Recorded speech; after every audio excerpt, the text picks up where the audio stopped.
कॉपीमुक्त परीक्षेसाठी मुख्यमंत्री देवेंद्र फडणवीस यांनी दिले सक्त आदेश।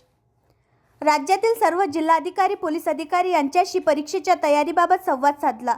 इयत्ता 12वीची परीक्षा 18 मार्चपर्यंत 3373 परीक्षा केंद्रावर, तर 10वीची परीक्षा 21 फेब्रुवारी ते 17 मार्च कालावधीत 5130 परीक्षा केंद्रावर होणार आहे। परीक्षा केंद्र परिसरात भारतीय नागरी सुरक्षा संहिता कलम 163 ची कडक अंमलबजावणी करण्याचे निर्देश दिले आहेत।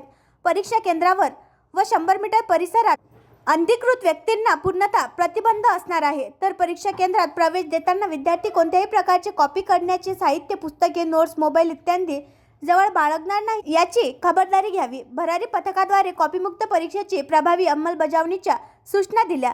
यासह परीक्षा केंद्रावर जिल्हाधिकाऱ्यांमार्फत विशेष बैठक पथकाची नियुक्ती करण्याचे निर्देश बैठक पथकाने परीक्षा सुरू होण्यापूर्वी 1 तास परीक्षा केंद्रावर पोहोचावे व परीक्षा संपल्यानंतर उत्तरपत्रिका कस्टोडियनकडे जमा करेपर्यंत नियंत्रण ठेवावे।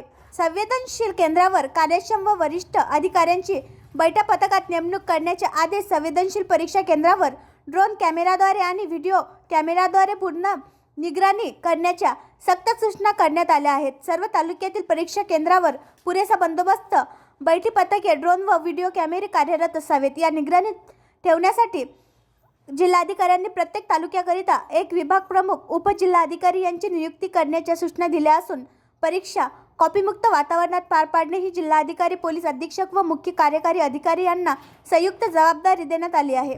तर शहरी भागात पोलीस आयुक्त व महानगरपालिका आयुक्त यांची जबाबदारी असणार आहे। तसेच इंग्रजी भाषा, गणित व विज्ञान विषयाच्या परीक्षा दिवशी जिल्हाधिकारी, पोलीस अधीक्षक व मुख्य कार्यकारी अधिकारी यांनी संवेदनशील केंद्रांना स्वतः भेटी देण्याच्या सूचनाही यावेळी देण्यात आल्या असल्याने कॉपीमुक्त परीक्षा घेण्यासाठी प्रशासन सज्ज झाले आहे।